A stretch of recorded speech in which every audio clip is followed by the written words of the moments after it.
Shalom, salam S4K. Sebelum kita merenungkan firman Tuhan hari ini, marilah kita menyiapkan hati kita. Mari kita berdoa. Tuhan Yesus, terima kasih pagi hari ini kami ingin merenungkan firman-Mu. Kau yang memberkati kami sehingga kami mengerti firman Tuhan dan dapat melakukannya. Dalam nama Yesus kami berdoa. Amin. Renungan yang akan memberkati kita hari ini berjudul Dikendalikan oleh Nilai Kekal, yang terambil dari Yohanes 6 ayat yang ke-27. Demikian firman Tuhan. Bekerjalah bukan untuk makanan yang akan binasa, melainkan untuk makanan yang bertahan sampai kepada hidup yang kekal, yang akan diberikan Anak Manusia kepadamu, sebab Dialah yang disahkan oleh Bapa Allah dengan materainya. Siapa tidak kenal dengan William Carey, seorang yang dikenal sebagai tokoh pekabaran Injil modern. Sekalipun dia dilahirkan dalam keluarga yang miskin, tetapi dia menjadi kaya dalam hidupnya. Sekalipun dia dilahirkan dalam keluarga yang kecil dan tidak terkenal, namun dia menjadi besar dan sangat terkenal sampai sekarang. Apa sebabnya?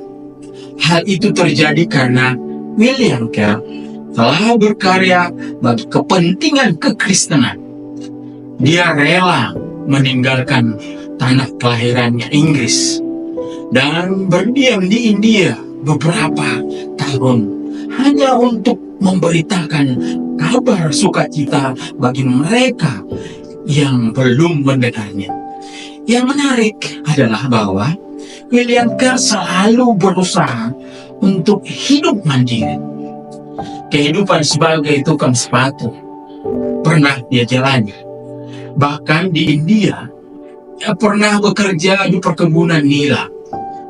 Dia bersedia belajar berbagai bahasa. Itu dilakukannya untuk mendukung pelayanan-pelayanan, memberitakan kabar sukacita yang sudah menjadi bagian hidupnya. Hidup William Carey dikuasai oleh kerinduan untuk memberitakan kabar sukacita. Boleh dikatakan bahwa William Carey dikendalikan oleh Injil. Tidak ada orang yang bisa sama seperti William Carey mungkin sekarang, tetapi paling tidak prinsip hidupnya bisa menjadi pendorong orang-orang percaya supaya hidupnya juga dikendalikan oleh nilai-nilai kekal. Jangan kita mengadut paham hedonisme, di mana hidup dikendalikan kesenangan jasmani berkala saya. Jangan juga kita menganut paham materialisme, di mana hidup dikendalikan oleh materi atau isme-isme lain yang hanya untuk kepentingan jasmani atau kepentingan sesaat. Paulus berkata, sebab kami tidak memperhatikan yang kelihatan, melainkan yang tidak kelihatan adalah kekal. Dalam 2 Korintus 4 ayat 18.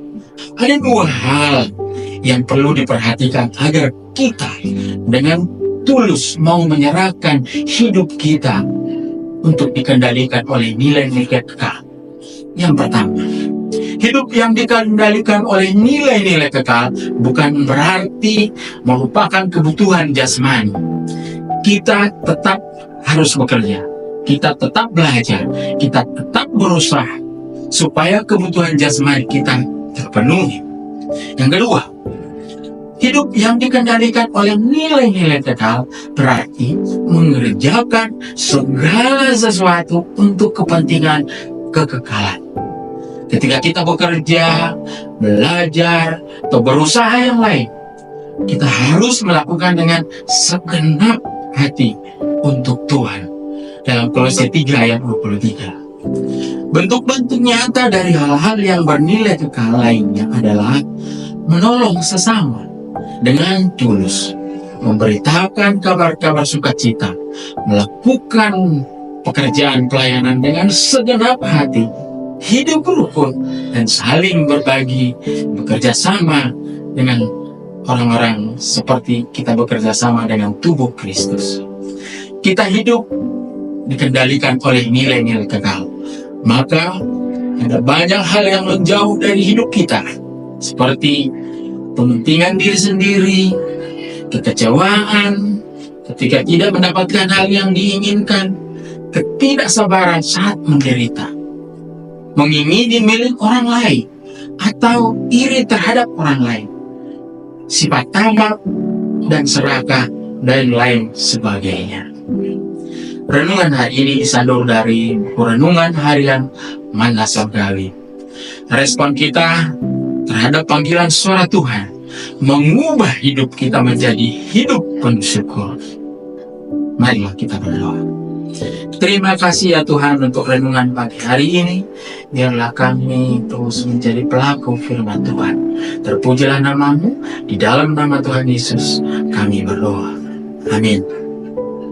Tuhan Yesus memberkati kita semua. Salam S4K.